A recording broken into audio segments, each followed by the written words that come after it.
Lyca production Subaskaran தயாரிப்பில் அறிமுக இயக்குனர் AR ஜீவா இயக்கத்தில் அனுபமா பரமேஸ்வரன் நடிப்பில் லாக்டவுன் ஜனவரி 30 முதல் திரையரங்குகளில். முதல்நிலை வழக்கறிஞர் தமிழ்மணிட்டு துவங்குறேன். நீங்கள் எப்படி சார் பார்க்குறீங்க? திமுக அதிமுக ரெண்டில் யார் வலுவா இந்த தேர்தலில் கூட்டணி அமைச்சிருக்காங்க? சார், இன்னொரு கூட்டணி இன்னும் ஃபார்ம் ஆகலை. கூட்டணியோ தனியாக நிற்கிறாங்களோ, ஒருவேளை ரெண்டுன்னு கூட நம்ம சொல்லலாம். இன்னும் 2-3 சின்ன கட்சிகள் தனியாக இருக்காங்க. இப்போ டாக்டர் ராமதாஸே எங்கே போக போகிறாருன்னு தேமுதிக இன்னும் அவங்க சொல்லலை. தினம்னு சொல்கிறாங்க அவங்க அந்த அம்மா சேரலை. எனவே இந்த நேரத்தில் இந்த கணிப்பு யார் சொன்னாலும் சரியாக இருக்காதுன்னு நான் கருதுகிறேன். 1.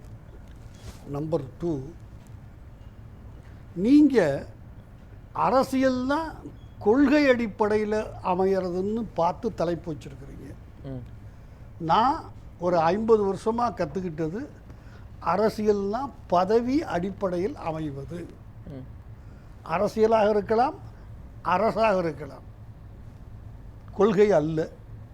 பதவி எனக்கு என்ன கிடைக்கும், நான் தப்பு சரியெல்லாம் இல்லை, ஒரு வழிப்போக்கன் கண்ணில் பட்டதை உங்ககிட்ட சொல்கிறேன்.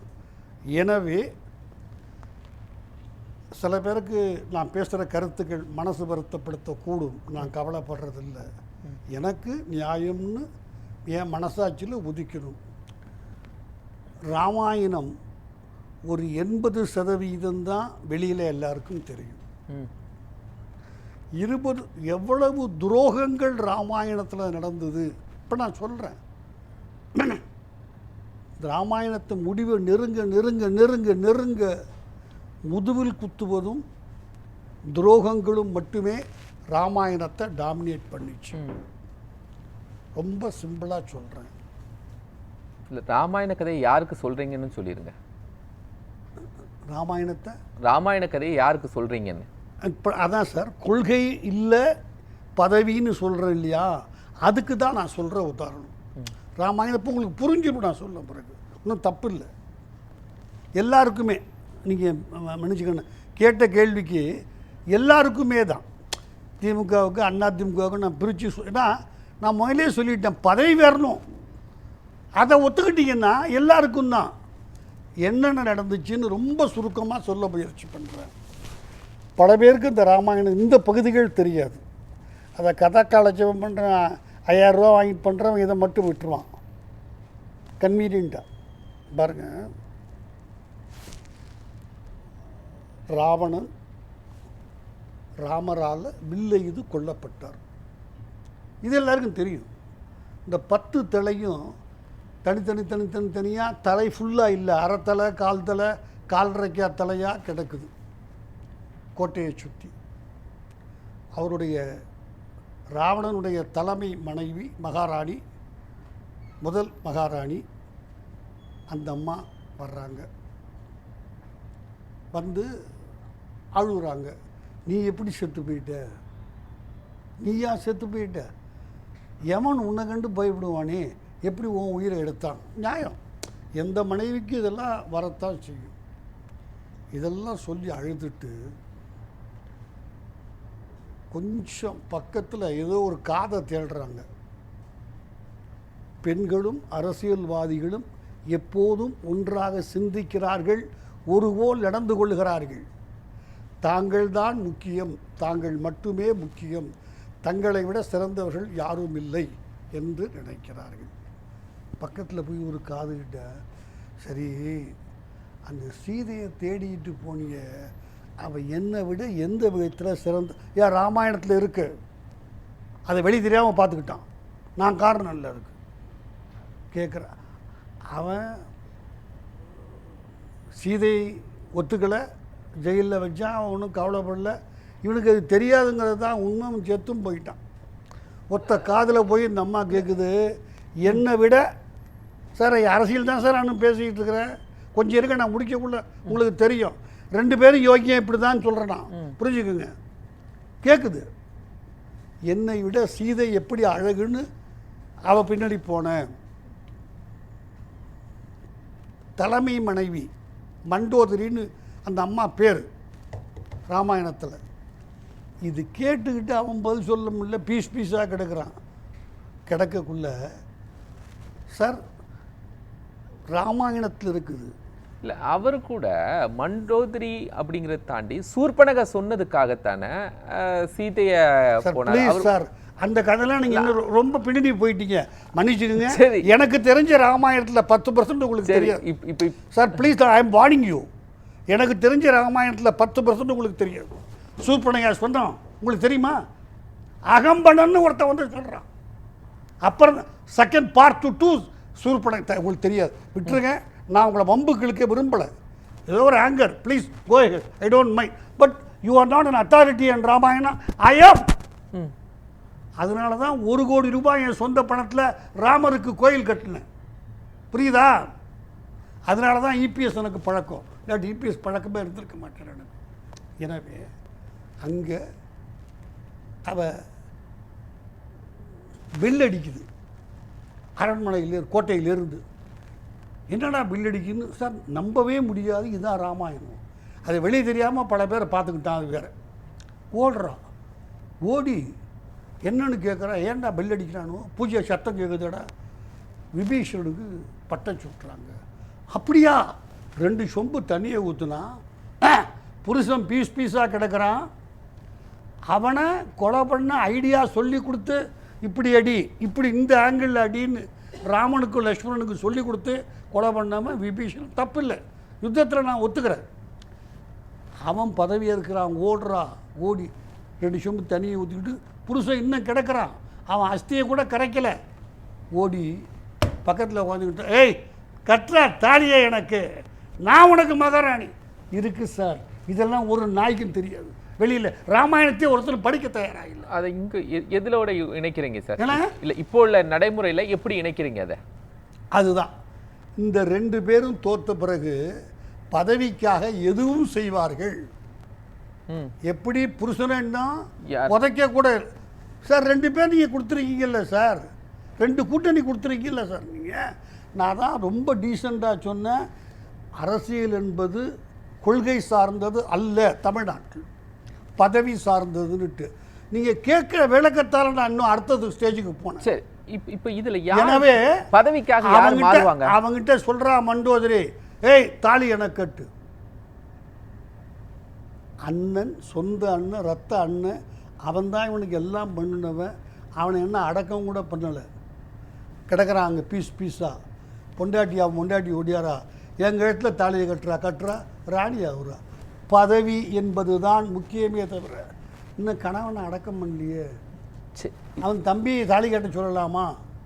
இப்போ இந்த கால்குலேஷன் தான் காங்கிரஸ் திமுக போடுதா? இந்த கால்குலேஷன் தான் காங்கிரஸ் திமுக போடுதா? யார் இந்த கால்குலேஷனை வச்சிருப்பான்னு நினைக்கிறேன்? 2 பேருமே சார். 2 அவர்களை பொறுத்தவரை ஆட்சி அமைக்க வேண்டும். மண்டோதரியை பொறுத்தவரை மகாராணியாக வேண்டும். தயவு செஞ்சு கொஞ்சம் எல்லாத்துக்கும் நான் விளக்கம் சொன்னால் 1 மணி நேரம் நான் பேசுகிறேன். எனக்கு நான் தயார். அதெல்லாம் கஷ்டம் இல்லை. கொஞ்சம் உங்கள் புரிஞ்சுக்கணும்னு நான் விடுறேன். யாருக்கும் ஆட்சி அமைக்கணும். அங்கே அவளுக்கு மகாராணி ஆகணும். புருஷன் அடக்கம் பண்ணலையே, பீஸாக கிடக்கிறானு. சொந்த தம்பி அவனை அடக்கம் பண்ணிட்டாது தாலி கட்டுறானா? பதவி ஏற்று இல்லை. ஏன்னா அவனுக்கு பதவி ஏற்றுக்கிட்டா தான் ராஜா ஆகலாம். அண்ணன் செத்து கிடக்கிறான் ரோட்டில். அண்ணன் பொண்டாட்டி சொல்கிறா எங்கள் இடத்துல தாலி கட்டு. சார் ராமாயணத்தில் இருக்கு. தயவு செஞ்சு நான் அந்த சப்ஜெக்டை புரிஞ்சுட்டே நம்ம ஆடியன்ஸ் உண்மையாகவே ரொம்ப தெளிவாக சொன்னீங்க சார். ஆனால் இதில் திமுக அப்படி செய்யும், அதிமுக செய்யுமா, இல்லை காங்கிரஸ் செய்யுமா? யார் செய்ய போகிறாங்க இந்த கேமை? எல்லாரும் செய்வாங்கன்னு பொதுவாக சொல்லிடுறாங்க சார். நீங்கள் இந்த கேள்வி நியாயமான கேள்வி சார். நான் ஒரு 8 மாதமாக எல்லா டிவிலையும் சொல்லிகிட்டு இருக்கிறேன். உங்ககிட்டையும் சொல்லியிருக்கிறேன். நான் உங்ககிட்ட இந்த டிவிலையும் சொல்லலைண்ணா, நீங்கன்னு சொல்கிறேன். இங்கே பாருங்கள் சார், இன்ஃபேக்ட் எத்தனை சீட்டு யாருன்னு கூட உங்ககிட்ட நான் சொன்னேன். நீங்கள் என்னவோ சீட்டு அளவு போயிட்டீங்களான்னு எனக்கு இந்த கேள்வியும் ஞாபகம் வரும். கடவுள் கொடுத்த எனக்கு போட்ட பிச்சை என்னுடைய ஞாபகம் 40 இடம்னு சொன்னீங்க. எக்ஸாக்ட்லி. நன்றி உண்மை. அதனால் இதெல்லாம் இந்த முறை யாரும் தனிப்பட்டு ஆட்சி அமைக்க முடியாது. இதை சொல்லி தான் அன்னைக்கு நான் 40 எல்லாம் சொல்லிட்டேன். அவங்க அப்போ 2 பேரும் பலம் இல்லைங்கிறீங்களா சார்? சார் விஜய்க்கு 40 நீங்க சொன்னீங்க. அப்போ இவங்க 2 பேரும் பலம் இல்லையா?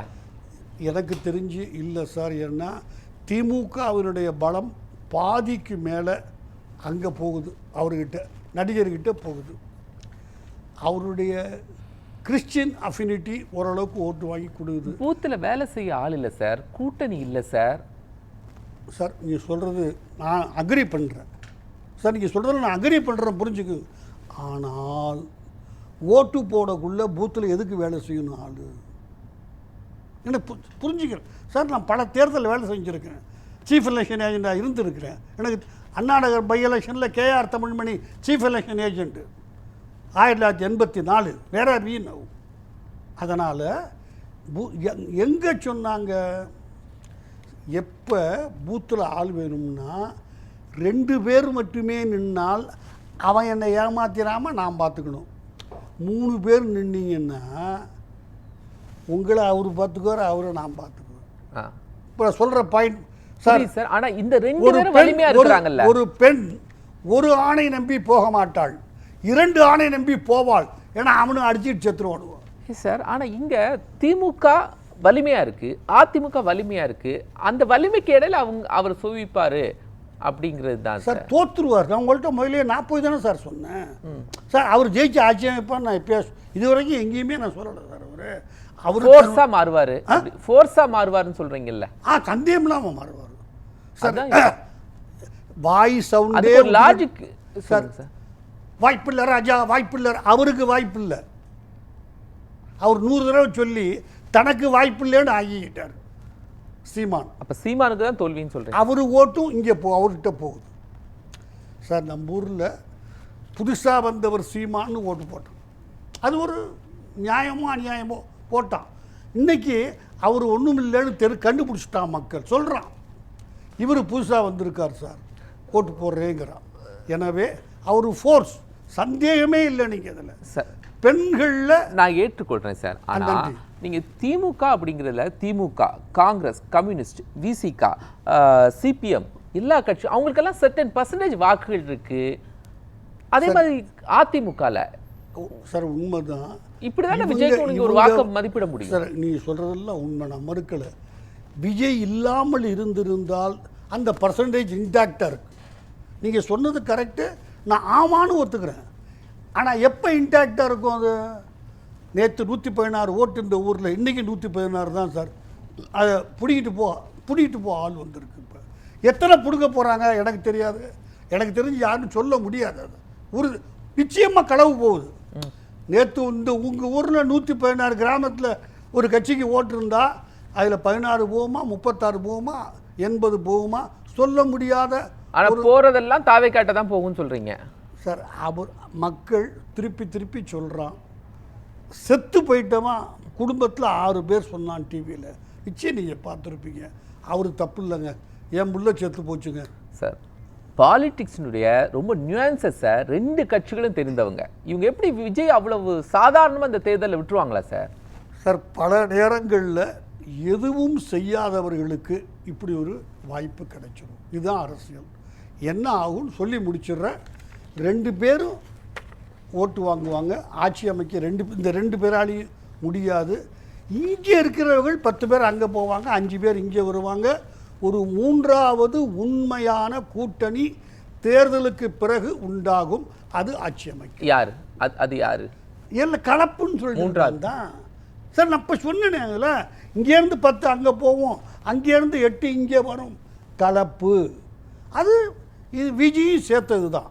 3 பேரும் யாரும் ஆட்சி அமைக்க முடியணும்னால் விஜய் சீமான் தனித்து விடப்பட்டிருக்காங்க. வேற மாதிரி சொல்லட்டுமா இதை? ஒரு 20 பேருக்கு இன்றைக்கி தமிழ்நாட்டில் எப்படியாவது மந்திரி ஆகிடணும். செல்வ பெருந்தகை, பிரேமலதா இவங்களாம் சொல்கிறாங்க.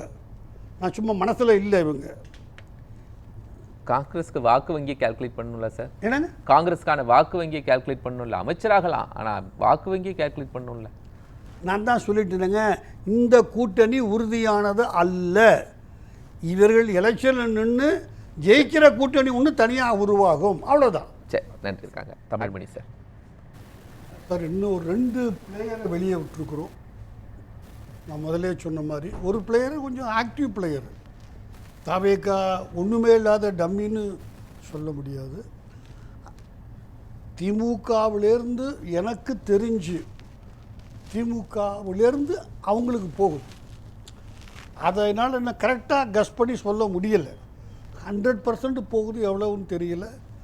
அதே மாதிரி தான் சீமான் பார்த்துட்டாங்க, அவரால் ஒன்றுமே செய்ய முடியல, சவுண்டு கிளப்புறாரு. அதை தவிர எதையும் அவரால் செய்ய முடியல. ஃபெயில்டு கேண்டிடேட் அவர். எனவே அங்கேருந்தும் போகுது. அதை அசஸ் பண்ண முடிஞ்சால் தான் யாரும் பதில் சொல்ல முடியும். இது ஏதோ அவங்கவுங்க கைக்கு வந்ததுன்னா 100% போட்டாங்க. இப்போ அவங்க 2 பேருமே 2 பிளேயர் வெளியில் இருக்கிறாங்க. எனவே இது சரியில்லைங்கிறது த லீஸ்ட் நான் சொல்கிறேன்.